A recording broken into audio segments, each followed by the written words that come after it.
रामनगर में तराई पश्चिम वन प्रभाग का Phato eco tourism zone national park के रूप में आकार ले रहा है। कुछ साल पहले जब इसे पृथक से जोन घोषित किया गया था, तब किसी को उम्मीद नहीं थी कि यहाँ पर पर्यटक पहुँचेंगे, लेकिन अब यहाँ पहुँचने वाले पर्यटकों की संख्या लगातार बढ़ती जा रही है। ये फाटो इको टूरिज्म जोन है और इस जोन को पहले 2 साल पहले डेवलप किया गया था और आप देख सकते हैं ये इसका मुख्य द्वार है और यहाँ से सैलानी अंदर जाते हैं। यहाँ पर परमिट मिलता है। ये सारी जिप्सियां सैलानियों की जाती है। मेरे पीछे आप इधर देख सकते हैं, ये सभी लोग आ रहे हैं और ये यहाँ पर जितने भी वाइल्ड लाइफ हैं उनको देखने के लिए और जो अंदर जो एक अभ्यारण्य का नजारा होता है, जो एक वन्य जीव क्षेत्र का जो नजारा होता है उसके लिए यहाँ पर आते हैं। 2 साल पहले जब इसको डेवलप किया गया तो 2 साल में 1 साल की अगर इसका एवरेज निकालते तो 1 साल में 3.25 लाख के आसपास यहाँ पर सैलानी आ रहे हैं और जिसमें 500 से ज्यादा विदेशी सैलानियों ने यहाँ पर अपना जो एक विचरण किया है, जो सैर की है और वन्य जंतुओं के दीदार किए हैं।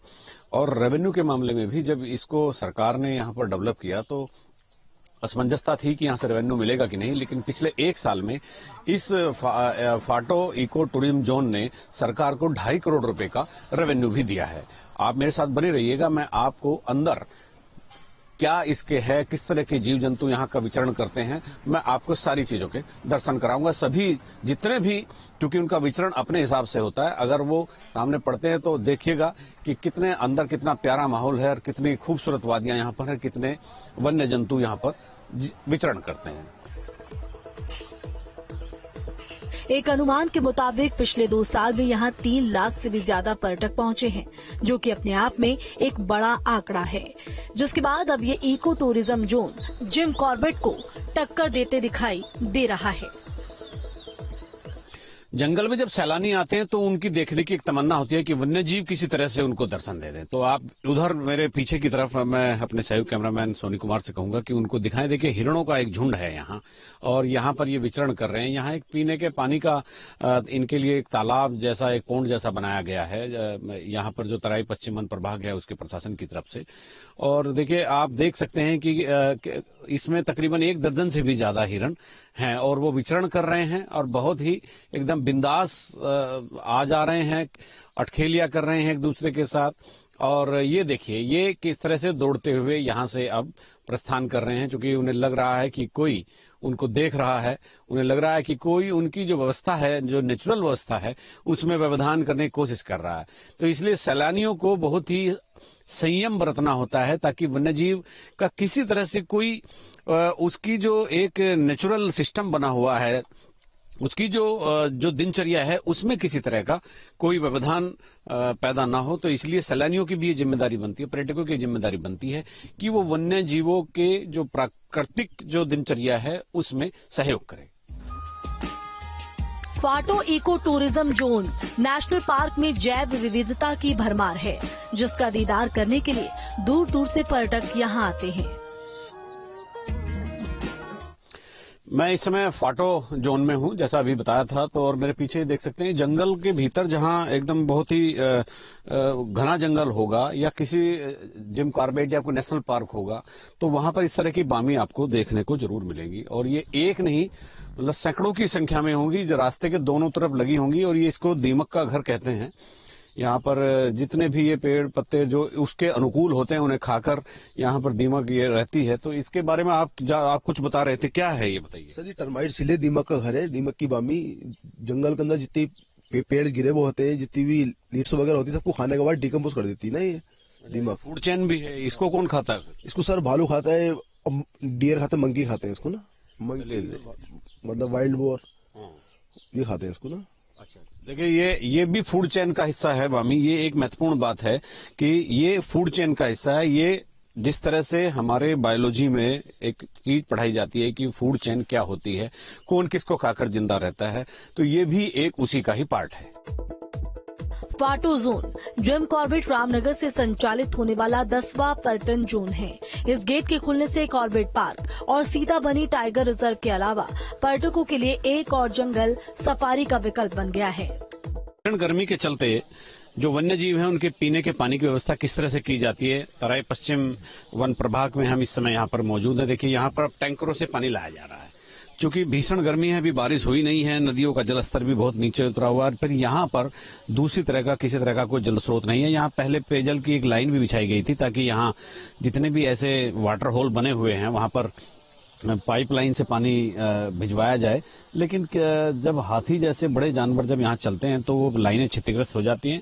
इसी वाटर होल की एक लाइन थी, सप्लाई लाइन थी, उसको हाथियों ने तोड़ दिया था। अब इस तरह के टैंकर यहाँ आते हैं और ये टैंकर जो यहाँ पर पानी भरते हैं और जो यहाँ आसपास के जो वन्य जीव हैं जो यहाँ अभ्यरण करते रहते हैं, विचरण करते रहते हैं, तो उनके लिए ये एक पीने के पानी के इस तरह के वाटर होल यहाँ पर जगह जगह बनाए गए हैं। फाटो जोन अद्वितीय रूप से सुंदर है और यहाँ रहना आनंद और आकर्षण का एक अलग स्तर है। ये तराई पश्चिम वन प्रभाग के अंतर्गत ये पूरा जोन आता है। हमारे साथ डीएफओ साहब हैं प्रकाश सिंह जी। प्रकाश जी, ये तो बड़ा सही एक ट्रैक पर आ गया है आपका फाटो जोन। बिल्कुल, बहुत अच्छा एक प्रगति में है हमारा फाटो जोन। और ये फाटो जोन एक इस तरीके का है कि जिस तरह से हम लोग इसको डेवलप करना चाह रहे थे उसी तरह से हो रहा है। लोग टूरिस्ट आ रहे हैं, बहुत पसंद कर रहे हैं और जो एक बार यहाँ आ रहा है तो वो बार बार आने के लिए अपनी रिक्वेजिशन भेजते हैं। और ये जो हम लोग देख रहे हैं कि जो रेवेन्यू के हिसाब से अगर हमको देखा जाए तो 2,55,00,000 रुपए रेवेन्यू हमको मिला है। लेकिन जो ये रेवेन्यू उतना बहुत ज्यादा है, हम इसको वो जोर ना दे करके हम जो कह रहे हैं कि जो हमने आसपास के जो क्षेत्रीय युवाओं को और जो आसपास की जनता को जो रोजगार दिया है इस पर्यटन जोन के माध्यम से, तो आप विश्वास नहीं करेंगे कि 16 करोड़ से ऊपर जो पैसा है, रुपए हैं, वो आसपास के स्टेक होल्डर्स को मिला है जो कि इस जोन से जुड़े हुए हैं। उसमें स्वयं सहायता समूह की महिलाएं हैं, उसमें गाइड्स हैं, उसमें जो जिप्सी के चालक हैं और ड्राइवर्स हैं और जिप्सी मालिक हैं। तो 2 साल के अंदर 16 करोड़ रुपए केवल जो हमारी जन सहभागिता के तहत उनको मिला है, ये एक बहुत बड़ी बात है। उसके साथ में गवर्नमेंट का रेवेन्यू जो 2,55,00,000 है। और इसी बीच में जो पिछले साल जून में जो सरकार ने एक जियो किया था जिसमें कि जो नए इको टूरिज्म साइट्स हैं, उस इको टूरिज्म साइट से जो भी हम जो टूरिज्म के उस पर जो भी पैसा हमको मिलेगा, उस पैसे को 80% हम अपने उसी के जोन के डेवलपमेंट के लिए खर्च करेंगे और 20% गवर्नमेंट की रेवेन्यू जाएगी। तो वो एक मतलब इस तरीके का शासनादेश था कि जिसने की पूरी सारी चीजों को हमारे लिए इतना पॉजिटिव कर दिया कि अब हमको किसी के लिए बजट के लिए कहीं डिमांड करने की जरूरत ही नहीं होती। जोन के डेवलपमेंट के लिए जो भी हमको काम करना होता है वो पैसा हमारे पास उपलब्ध रहता है। फाटो इको टूरिज्म जोन एक अद्भुत पर्यटन क्षेत्र है और पर्यटक यहाँ आकर घूमना पसंद करते हैं। यही वजह है कि यहाँ आने वाले पर्यटकों की संख्या बढ़ी है और रोजगार के नए अवसर भी खुले हैं। ये जिम कॉर्बेट से सटे तराई पश्चिम वन प्रभाग के फाटो जोन की एक छोटी सी यात्रा थी जो मैंने आपको दिखाई। और ये एक ऐसी वॉच टावर है जहां से निगरानी की जाती है वनों की। तो हाइट से आपने वनों का जो नजारा लिया होगा उसी तरह का मैं आपको फिर से दोबारा से दिखाता हूं। ये देखिए पूरी एकदम ये फाटो जोन है और ये तराई पश्चिम वन प्रभाग का हिस्सा है जहां भी हमने पिछले जो कुछ थोड़े जीव जंतु जो उस समय उपलब्ध थे वो आप लोगों को दिखाए। और ये पूरे वनों को आप देख सकते हैं चारों तरफ किस तरह से ये वन फैले हुए हैं। अभी यहाँ थोड़ा सूखा जरूर है, पीने के पानी की दिक्कतें हैं वन्य जीवों के। और यहाँ अभी बारिश जैसे ही शुरू होगी तो ये वन जो है पूरा ये बिल्कुल चमक उठेगा, दमक उठेगा, यहाँ की हरियाली बढ़ जाएगी। और यहाँ के जीव जंतु भी उनका विचरण जो है, जो गर्मी की वजह से दोपहर में रुक जाता है, उनका विचरण भी, उनका मूवमेंट भी लगातार बढ़ता रहेगा। तो ये एक बहुत ही बेहतरीन जगह है उन लोगों के लिए जो वाइल्ड लाइफ प्रेमी हैं, उन लोगों के लिए जो नेचर लवर हैं, उन लोगों के लिए जो यहाँ पर आना चाहते हैं और जो दिन भर की भाग दौड़ की और दुनिया जहाँ की जो एक तनाव वाली जिंदगी है, एक भागदौड़ वाली जिंदगी है, जब भागम भाग हो रहे हैं तो यहाँ इन जंगलों के बीच और जंगलों में रहने वाले वन्य प्राणियों के बीच आकर जो शांति मिलती है वो बहुत ही कम जगह होती है, जो प्रकृति की गोद में होती हैं। वन्य जीव हैं, हरे भरे पेड़ हैं, तरह तरह के पेड़ हैं और छोटे छोटे पक्षी हैं, जंगली मुर्गियां हैं, हाथी हैं, मतलब तमाम यहाँ पर वन्य प्राणी हैं। और ये जिम कॉर्बेट से लगा हुआ एरिया है। फाटो जोन जब 2 साल पहले बना तो कोई कल्पना नहीं कर सकता था कि 3-3.25 लाख से ऊपर इनके जो पर्यटक हैं 2 साल में